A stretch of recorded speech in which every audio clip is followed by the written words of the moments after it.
Good morning and welcome to the COVID edition of the Ontario election coverage by the Curse of Politics team. That team is me and Jenni Byrne from Fenelon Falls and Scott Reid from Belleville.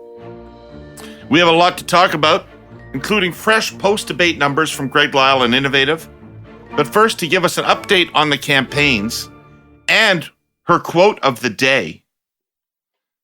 Yes. Allison Smith from Queen's Park Today. Outstanding newsletter this morning. Remarkable quote of the day from noted elections expert and sensational lover. You can add the rest, Allison. But really top-notch work this morning. I just want to say I work with a editorial team. You know, not every decision goes straight through me. So glad to know I was widely voted in then.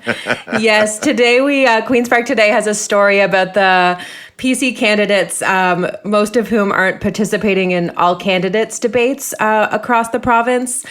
So we did some analysis of that with the help of Scott. So you can go to politicstoday.news to take a look at that. But as for the rest of yesterday, what we schedule was actually a COVID curse. A curse of politics happened. Mike Schreiner announced on, I guess, Wednesday night that he had tested positive, and then just about 45 minutes after we got off the recording yesterday morning, Andrea Horvath's campaign said the same. So she is benched. She was supposed to be up north yesterday, and instead she's got to be campaigning from Zoom, which that sucks for her, and it's pretty good for the PCs and the Liberals, I would say. So she'll be campaigning again today on Zoom. She's going to be talking about gas prices, because that continues to be a story of the campaign. The NDP want to have the Ontario Energy Board regulate the prices of gas. And they've talked about that for years. So I think she's going to give some details on that. Although today she's calling it a cap. I don't know if that's going to be anything different than the OEB regulating it. I guess we will see. The NDP did have an interesting announcement yesterday, which was... what level do they want gas prices to be at? Like, riddle me this with climate change. So is it a Goldilocks kind of gas price where it can't be too low or it encourages people to drive, and it can't be too high or it's painful for people? What is the right price of gasoline? Are you saying they're being intellectually dishonest, David? I don't know. I'm just trying to find out what it means, Jenny. I thought gas prices were supposed to be high. $1.38 is this. That's the purpose of a carbon tax. That's actually what a carbon tax is supposed to do. $1.38 is the scientific answer to your question, David. They've done tests, and they're like, well, I think I'll walk, but if I have to drive, I won't complain about the cost of gas. $1.38. I mean, yeah, the whole thing kind of, maybe it's like a simulacrum. That's a weird word. I don't know if that's what I mean. Wasn't that a J.R. like Tolkien novel? Is that Anglo-Saxon or Anglo-Norman, that word? I think that's Anglo-Norman. The NDP, they have to straddle like two constituencies, right? They have their like urban progressive base, and then they have, the steelworker types out in Niagara, for example. Which, well, it's not the steelworkers; it's everyone else. Right. Yeah, I was going to say, do they? People that drive bikes in downtown Toronto, and then everybody else. Fair enough. I was saying that because I was going to tie it to what Doug Ford is doing today, because he's going to be spending his second day in a row out in Niagara, where the NDP hold 3 ridings, and it seems like 2 days in a row in the same area kind of signals that he might be kind of gunning to pick up over there. So. So that's what he's doing. Del Duca is really ramping up his schedule. That's an ominous sign. That's an ominous sign for the NDP. The Conservatives will have good polling. Yeah. They'll have good polling. They won't be there for no fucking reason. Yeah, right? Yeah. They're hunting. And Del Duca has really ramped up his schedule. I think he had 6 events yesterday. And today, I think he has at least 6, maybe a few more. So he's stepping on the gas pedal. Oh, maybe it's just 5, but whatever. He's doing a lot. He's doing more than he was earlier in the campaign. So if he kind of keeps up this pace, I think that is sort of a notable shift in at least the Liberals' campaign strategy. Excellent. Hey, Allison, can you give me a reality check? Mm-hmm. It was my impression from following the news yesterday that the Liberals and the NDP were mostly fighting with each other yesterday. Is that correct? I think so. Yeah. Like Del Duca's whole news conference about gas was Del Duca basically just reiterating that he's going to do the same gas tax as the PCs and then slamming Andrea Horwath for not doing that. And that was all he was announcing. So... right. And the NDP were trying to get the Liberals to drop another candidate, right? Were they? Yeah, I think they're going after a Liberal candidate. Yeah, so I think that is sort of where they're nipping at each other's heels, trying to throw each other off. Which I think, Horwath not being able to get out there and do anything, and having to hold events on Zoom and not get any any good stuff happening on the ground for her. Really only is good for Stephen Del Duca, even though, he definitely didn't say that yesterday. He wished everyone well and was collegial, and so was Doug Ford. But I think it's a bad time in the campaign for this to happen to Horwath. No kidding. Oh, yeah. Kidding. Thank you, Allison. Get some rest over the long weekend, although it is not a long weekend for the Curse of Politics team. No. Well, we wish all of you a happy long weekend. We will be here Monday morning. Working. Not quite as early, but fairly early. We're working Monday morning. It's a campaign, for God's sake. There's no holidays in the campaign. No. Thanks, Al. PoliticsToday.news. Thank you. Happy long weekend. Fantastic edition again today, Allison. I just can't compliment you enough on your taste. Thanks, Scott. Thank you for your excellent sourcing. Being an excellent source. That's me. Even though he was wrong, but we can talk about that later on the pod. What an irrelevant issue. Do we have to talk about it? No, we don't have to talk about it. No. It's an actual issue, David. We have an issue to talk about that's coming out of this campaign. Of course, we have to talk about debates. Local candidate debates? My Christ. Okay. No, we don't have to. Hey, Scott. Yeah. Kenny pulled a Chrétien. Unreal, eh? Kenny pulled a Chrétien. I will resign in the future. Yep. Given our conversation yesterday, I thought that was a really, I don't know. Based on what I said yesterday, I think it's a bad walk move. slowly backwards. It's like, we've asked you to leave the dinner party, but now you're just going to stand at the end of the table and eat rolls. I just think it's a mistake. I think it's a mistake. Listen, I think it's a mistake for the party, and I think it's a mistake for Jason. I think it'll turn out bad for both. I know there was a group of people that were calling around and advocating Jason stay on. I just don't think I do not think this will turn out to be a good decision. A good decision for him personally. Jenny, you called this. Jenny, how could it be anything? How could the next 6 months be anything but miserable, right? Yeah, for him. Well, and it's because he lost caucus. Like, we know party leaders end up having to step down or they're forced out because they lose caucus. And so he lost caucus. He obviously had enough within caucus that kind of were like, probably he had his supporters that were like, he needs to stay on. You had the people that said, I don't fucking want him to stay. And then you had those in the middle that were just like, fuck, it's over. Like, I want this meeting to end. Let this meeting end. But it doesn't mean that they actually want him there. And so you have, you're going to end up having a leadership race of people that are doing nothing but run against the Kenny record. And this isn't, everyone thinks it's all COVID related. It's not COVID related. It's partly COVID related. It's kind of like when Patrick Brown was pushed out over the CTV story on picking up trying to pick up the 19-year-old girls, not 19-year-old girls. That was the proverbial straw that broke the camel's back. It wasn't the actual issue. And that's the same with Jason. So I think it's going to end up turning out bad, probably mostly for Jason and less so for the party.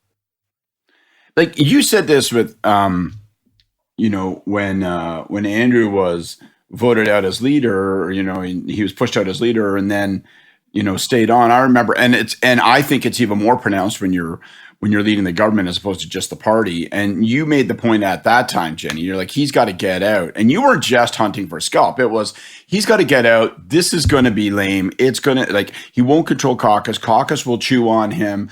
And you were so right. And it was just diminishing. And I think it's going to be diminishing for Jason. Well, look at, I think the biggest example there is Mulcair staying on, during that leadership. The NDP stopped raising money. They had no relevancy. He became more surly and cantankerous than he normally is in terms of communications. I like Tom. I do TV with Tom all the time now. He's quite. I used to do when I was doing the panels more. I like doing the panels with him, but he's surly. I especially used to like when there'd be a topic about the NDP come up, because if I was going after the NDP, it was dollars to donuts. He was going to be like, Jenny, you may say that, but it's more fucking stupid than you can even imagine. Absolutely. Absolutely. If there was an NDP topic, he's like, you nailed that thing halfway into the board. I'm going to plunge it all the way down. And it's not like Chrétien, David, to use your analogy, right? Because Chrétien stayed around because he had a mission, right? He's like, I will put shit on all the door handle for Martin, right? That's not what's going on, right? Grab the door, did you? Stinky hands now. But it's just a completely different thing. And I just think he's going to limp out, and it's a grim enough fate as it is. I just think this will compound the unpleasant spectacle of it over the next handful of months.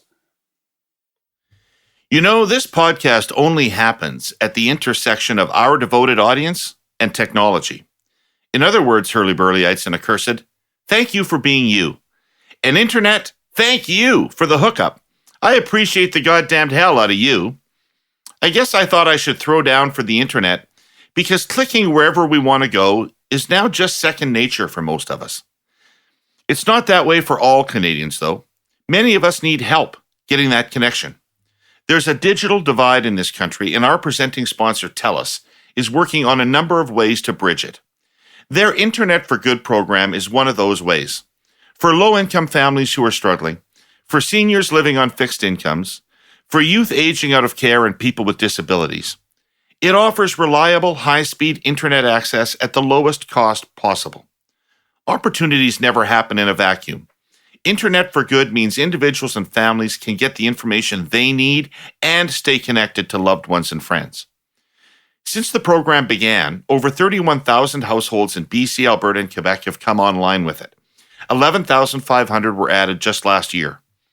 And TELUS means to help 75,000 households access high-speed internet by 2025 with Internet for Good. Hurly-burlyites, they'll do it because they're not afraid to speak those commitments into existence and then measure objectives against actions. That's what makes them accountable. It's all part of TELUS's ESG commitments I've been talking about here these last few weeks. Environmental, social, and governance. How they put the well-being of their customers, communities, and the planet first. Read more about it in their sustainability and ESG report at telus.com/sustainability. All right. Enough of Alberta. Yeah. We're Ontario bound. We're Ontario. You want some new data? Yeah. Jenny, would that get you going? Would that excite you if you had new data? I'm excited already. This is going to be more exciting. Okay. All right. Simmer down. Let's not get into rough trade here at 6:30 in the morning. So this is online, collected between May 17th and May 19th. Post-debate. Let's start off with the vote intention numbers. Progressive Conservative, 36. Liberals, 28. NDP, 26. Ooh. Green 8. Now, I'll say that I've talked to Greg about these, and he and I are both of the agreement that this is probably just sampling noise. His tracking has shown the Liberals pretty consistently around the 30% mark and the NDP pretty consistently in the low 20s. And this is within the margin of error of both of those things, and it's likely just that, because nothing in the rest of this data set would explain an NDP move. Okay? So we're going to get all the NDP emails and letters now. Put a New Democrat on this panel. You guys are so biased against the New Democrats. Even when you have data that shows we're surging and taking over Ontario, you ignore it and explain it away as statistical anomaly. But okay. Damn right. Damn right. Okay. How much attention did Ontarians pay to the debate? Oh, goodness. This will be thumping. Have you read, seen, or heard anything about the Ontario Leaders debate that was held on Monday, May the 16th? Yes, 40%. No, 55%. Anything. Anything. Anything. Any reference to its existence. Right. Of those people who said they had heard or read or seen anything, did you happen to watch the Leaders debate yourself? Yes, 54%. No, 46%. And people lie to that Of kind of the question, people- right? Like, am I right in saying that, David? You're the pollster, but people don't like to say, "Oh, I didn't watch it." If anything, this is overstating the case.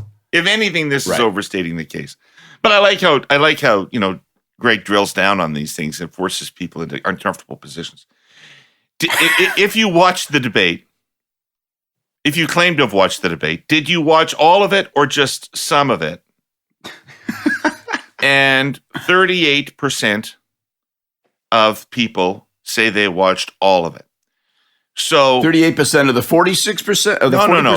38% of the 54%. Wait, you start off with 40% who've heard of it. Then you have essentially half of those who watched it. Okay? Right. And then you have, so that's 20% of the population. And now you have a third of that who watched the whole thing. So according to their own claims, 7% of Ontarians watched the entire debate. So if you're listening and you watch the entire debate, just understand what a mutant you are. Right. And I don't believe What's that. Greg's I don't next believe question? that number. Like, we all watched the debate. I wanted nothing more than to turn the debate off when I was watching it. And I was like, I do like. Yeah, sorry. well, no, but I like Greg. I was like sitting there going, I could be watching, reruns of the Murdoch mysteries, and it would be more exciting than this. Well, that's what Andrea Horvath told you in her conservatives opening love statement. Murdoch Why are you watching this? It's going to be boring. No kidding. But I'm like you, David. I love Greg's questions. I like the way he keeps drilling down. It's like a cross-examination on Matlock, right? And it's like, okay, now I've got 17% of you by the scruff of the neck. All right, now at the 11:30-minute mark of the debate, can you name the color of Stephen Del Duca's blouse? Yes or no? Right? And now we're it's just like it's so nobody was watching. Nobody was watching. Very few. Nobody was watching. He asked the question of whether each of the leaders exceeded your expectation, did better than you expected, worse than expected, or about as you expected. Schreiner did better than expected for 36% of the population. Del Duca did better than expected for 18% of the population. Ford did better than expected for 17% of the population. Horvath did better than expected for 11% of the population. And she's the only one with a significant negative because 24% of respondents said she did worse than expected, which is significantly higher than said that for any of the other leaders. But we called that after the debate. Like, she literally looked like she put no prep, zero fucks were given. Right. Wait a minute, David. Mathematically, if you account for the fact that us, the technicians on the TV shows that we were watching with, and the hosts are all accounted for, does that constitute the entire population of the people in Greg's poll that were watching the entire debate? Like, pretty much. We might actually you could do one-on-one interviews. We might not be representative. Yeah, we might be the universe. Okay. Yeah. 24%. So then who thought what? So Del Duca, let's say Del Duca is competing against holding liberals and trying to pull both conservatives and New Democrats. So liberals, 33% of liberal voters thought Del Duca did better than expected. 41% thought he did as expected. And 15% think he did worse than expected among current liberal voters for a plus 19 net score. Among conservatives, current conservative voters, 5% thought he did better than expected.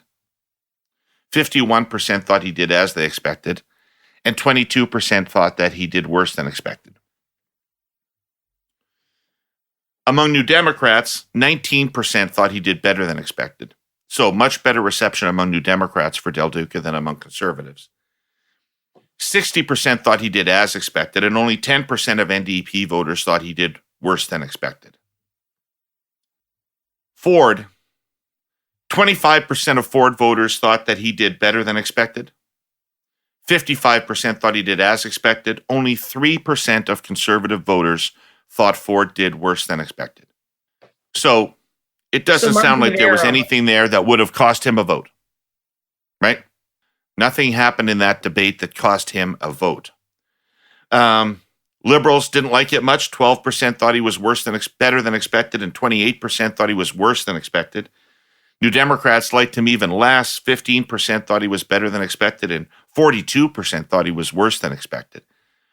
But frankly, he doesn't need more votes. He needs the ones he's got, and there's no evidence he lost any in that poll, in that debate. But this is what we've talked about before, except in very rare circumstances. Debates are never won, but they can be lost. And that's, Scott, I'm very happy for you, very excited about your feature and heading up the Queen's Park Today thing. I'm very excited. When I saw that this morning, if we weren't going to be talking today, I would have sent you a note. I mean,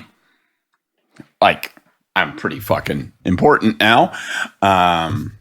All of this data sets an interesting context for riding debates and how influential they are. But riding debates are no different than the leaders' debate here. A debate is a debate, and so leaders' debates, they have to happen. We've got the one. So all this to say, Scott, is I'm very happy for you, but I fundamentally disagree with you in terms of what I know you do. What your thoughts are. Debates are only lost, and when you are in where the PC party is right now, you do not want an opportunity or something to happen locally where Doug's going to be at a podium, probably with another union endorsement today, and what you're asked about instead of the endorsement or your policies is about some candidate and some unknown riding fucking up an answer on a debate. And so this isn't the first time it's happened. If you guys remember in the 2006 election, there was almost no Conservative candidate that did any debates, especially the second half after Christmas. I remember I had a regional organizer actually park their car in front of a candidate's driveway to prevent them from going for a debate in the GTA one day. It's so it is an absolutely it is absolutely extremely smart, and it does not hurt democracy in terms of debates. Your guy Trudeau in 1980 refused to participate in the television debate. Okay, you made your point. Like you are now talking more about debates than they've been. Look, I contrary to what's written on the men's room wall of the Eaton Center, I'm not a total fucking idiot, and I understand those things. I actually said those things in the interview also, but my argument was all these little things that shits like us do who run campaigns, right? Negative advertising. Why? Because it's effective and it alters people's minds, right? Don't have candidates participate in debates because one of them might fuck up and it produces an unpleasant question that destroys a day to the leader, right? All of these professional political tactics and tools that we employ, they accumulate in a way that encourages cynicism, depresses engagement, and, it erodes all that sort of democratic engagement. That's just a fact of it. Now, when we're running campaigns, were you out drinking with Duff Conacher last night? Or what? No, I'm just saying this is the way it rolls, man. And if our job's to win an election, then we do what we got to do. But let's not pretend that this stuff doesn't accumulate. There's a reason we are where we are compared to 40 years ago, right? It's the professionalization of politics intensifies cynicism and discourages engagement. It just does. Why is it that in Ontario, if a person wants to tear down a wartime bungalow and build a mansion, they can? But if they were to turn that same bungalow into a multi-unit home, they'd find themselves in a sea of red tape. Our original sponsor, the Ontario Real Estate Association, says one way to fix the housing affordability crisis in Ontario is by ending exclusionary single-family zoning in high-demand areas. Currently, it is illegal in some neighborhoods to convert a single-family home into a townhome, duplex, etc., without a zoning bylaw change, which delays projects, drives up housing costs, and leaves people stranded without an affordable place to call home. Ending exclusionary zoning, like governments in California, Portland, and New Zealand have done, would allow for the building of duplexes, triplexes, and fourplexes on lots traditionally zoned for single-family housing without unnecessary and lengthy case-by-case approvals. OREA is calling on the next government to use the Planning Act to implement as-of-right zoning in Ontario's highest-demand urban neighbourhoods and put an end to local zoning rules that hold back the development of much-needed starter homes that people can afford. The current policies are at the heart of Ontario's housing affordability crisis in high-growth areas, and it's time the province steps in to modernize these archaic laws to best help middle-class families find a home in the community in which they grew up. You'll be hearing a lot more from OREA over the next several weeks about Ontario's housing affordability crisis and what can be done to fix it, because OREA wants to ensure every Ontarian has a fair shot at home ownership, and that starts with ending exclusionary zoning. Read OREA's plan at ahomeforeveryone.info.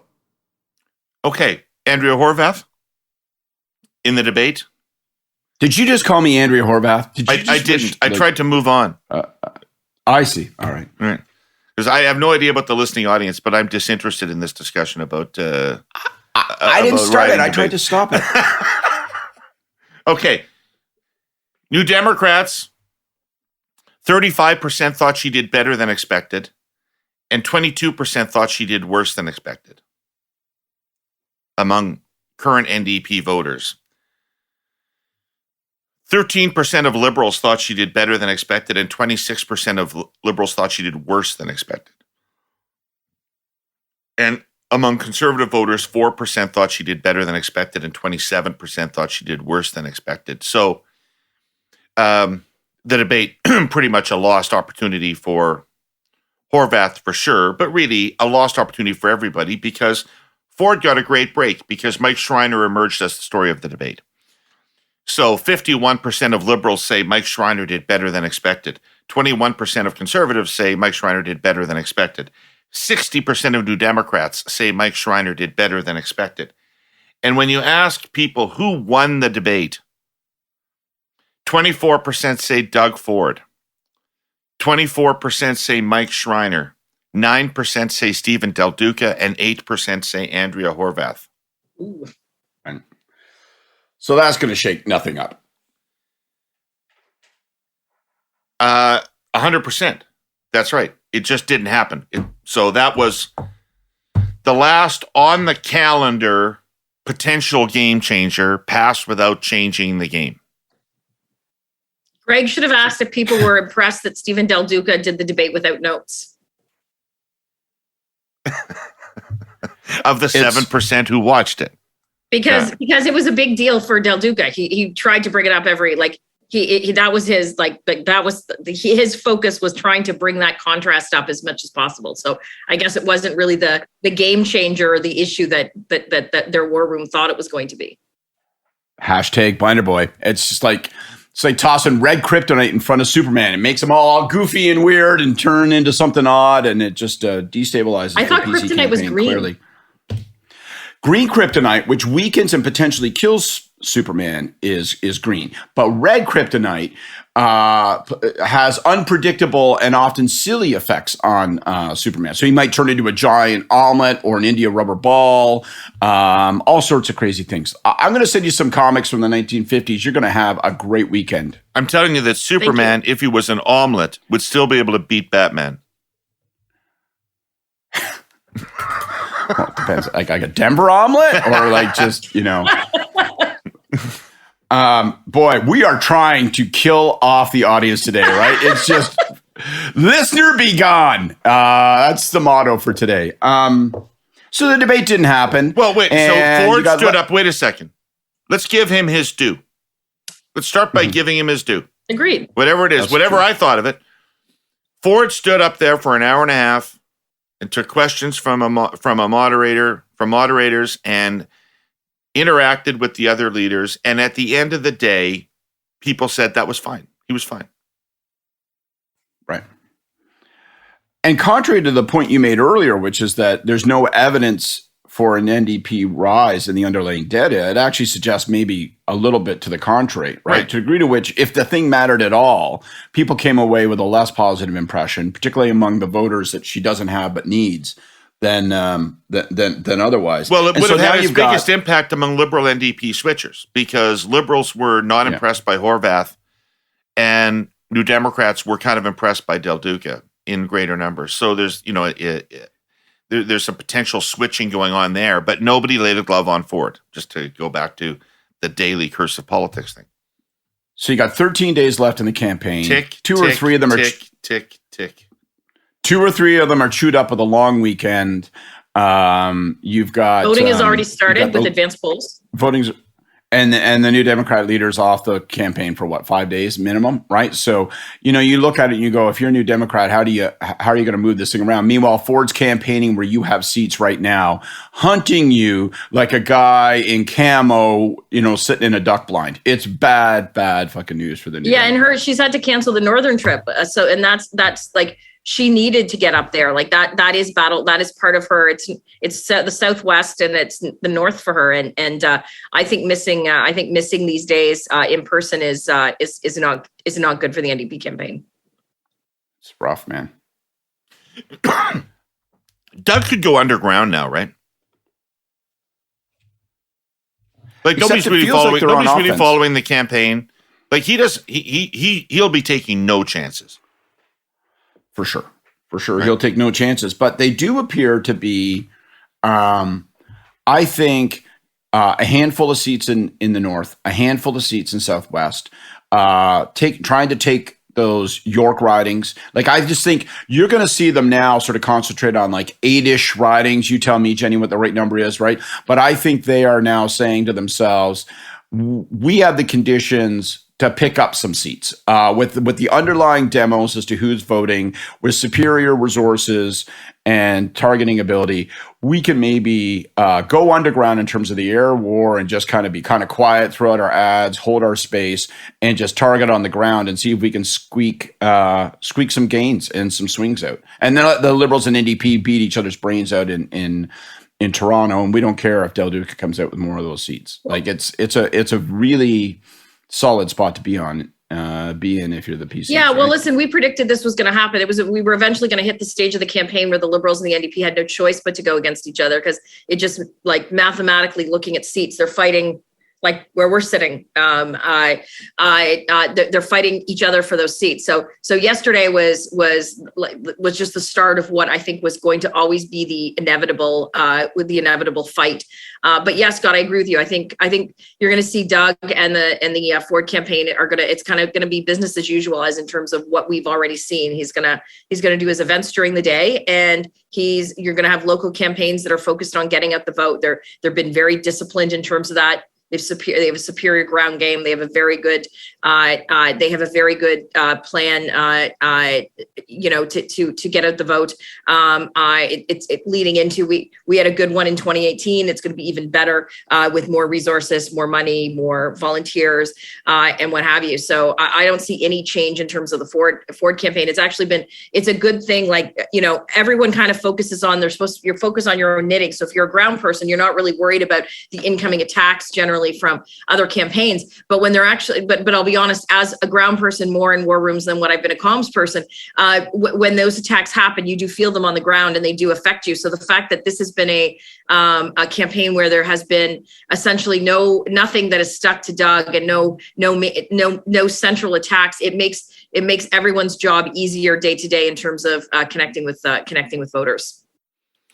Well, if the Conservatives win, as they look like they're going to do, it seems appropriate in the sense that they are the only party that looks like they are campaigning to be the government of Ontario. Mm-hmm. The only party trying to win the election. The other two parties are trying to beat each other. But they've had no choice. I don't see a plan to win the election out of either. But What? they had no choice. They've had no choice. Like, I think they tried to start out that way. I think they could have done it better. But I think they started out that way. It's only in the last bit, basically since the debate, that there's been a desperation that, it's not a foregone conclusion that Del Duca is going to pick up all the 416 seats that he thought he would have. So now he's got to fight with the NDP over, Beaches East York and other seats. And so, and vice versa. I don't know. If I'm the Liberal campaign, I think I'm pretty tempted in this last 10 days or so of the campaign to just park my bus in the 905 and sort of say, okay, ground guys, get out there, give us everything you can to make certain that we pull maximum efficiency out of those 416 tight ridings with the NDP. But I think my leaders tour, my leaders campaign goes wholly focused on 905 because, as you guys both say, if you're going to pick up, you got to do it there. I think you almost have to get to the zone now where you say the NDP are taking care of the NDP on their own, with no leader and a lackluster campaign, and therefore I gotta concentrate on the next rung on the ladder, and that's 905. Well, they got to be careful, though, that they don't get out. I mean, the NDP will presumably be retrenching to 416, right? Trying to save those ridings. Yeah. No, you don't think so? No, I of course they will. I mean, I'm not certain. We've talked about, but they've right? also had. You've seen desperation. Like you had Guratan Singh and Horvath out yesterday. The Brampton candidates saying that they would remove tolls off of truckers for the 407. So that tells me that they're a little bit nervous in Brampton, and they're nervous about the Highway 413 that they're making up policy that they've jumped the shark, so to speak, in terms of their opposition to that obviously if you're coming out with 2 weeks left to go at the start of advanced polls and completely changing somewhat your policy in terms of highways and what have you, you're feeling it at the doors. Somebody won an argument 2 days ago at NDP HQ and said, I got no fucking time for this. Don't tell me that our mission is to discourage people from driving. We need to try to do something. So gas tax and tolls, we're going to go out 100%. There and talk about it. That's for sure what occurred. And whatever discomfort that creates within the NDP family, tough luck. But they are now, this is the first indication they're into that world of, we got to make ugly choices. Yep. Where do they start pulling volunteers, as you say, Jenny? We'll start seeing it if you see. Well, I mean, is there anything left to throw? I mean, we're talking about this so fatalistically, so in the past tense. Is there anything left to do that might affect the overall outcome? Well, do I invent a substitute leaders tour if I'm them? Like, do I take somebody who I think is, got a little bit of spit and polish on them and try to put them out some way? The problem is that if it's an incumbent, that incumbent probably doesn't want to leave their riding because they're all pretty well feeling nervous. So, I don't know. What do they do? Like, how do they fill their calendar for the next 4 days?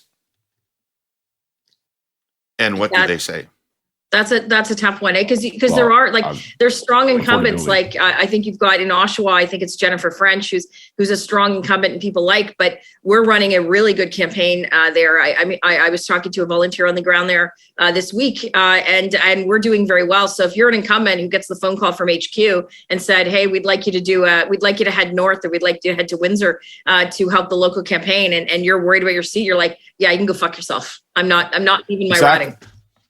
Same deal. Like I'm a big fan of Merritt Stiles, and I think she's, I'd put my money on her as a future leader after this campaign. But there's no goddamn way she's leaving her riding. As you say, she'd look at them like they're lunatics. What? Go to the Sault Ste. Marie? Sorry, fuck.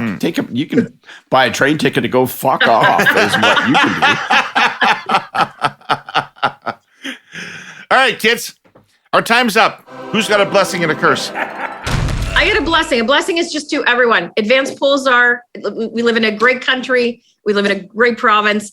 And the advanced polls are up, so go vote. I specifically, I would like to really put the emphasis to my conservative friends and family to go vote. But regardless of who you support, go and exercise your democratic right and cast your ballot.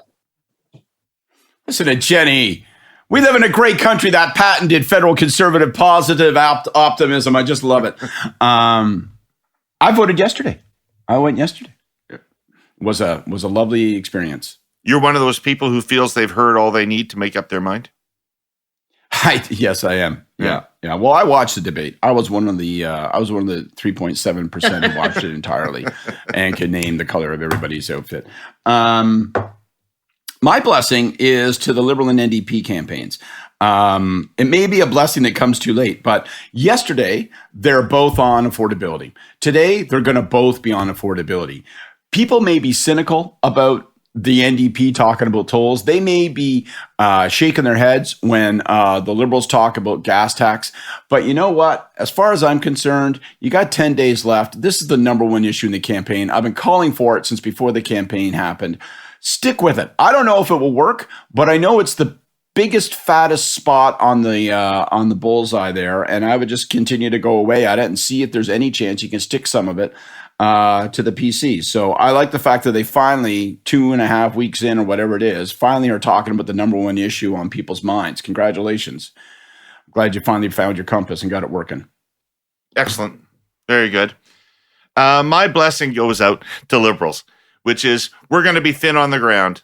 We're going to be thin on the ground. Find a riding in the 905 or a marginal riding in Toronto and get involved and go pull some vote, because we're going to have the toughest time maximizing our vote on E-Day, and volunteers are critical, essential. And as Jenny said, the voting has started. So get out there and help your local candidate. We will see you Monday morning. If you're interested in politics on a long weekend, we'll be back on Monday morning to warm up for our live recording at the Board of Trade on Wednesday night, which we'll all be dressed up and gussied up and liquored up. And, oh my God, what a fun time that's going to be. And what a time. What a time that is going to be. I'd like to thank our presenting sponsor, TELUS, and our sponsor, the Ontario Real Estate Association, and all of you accursed for listening again this morning. We'll see you Monday. Take care of yourselves.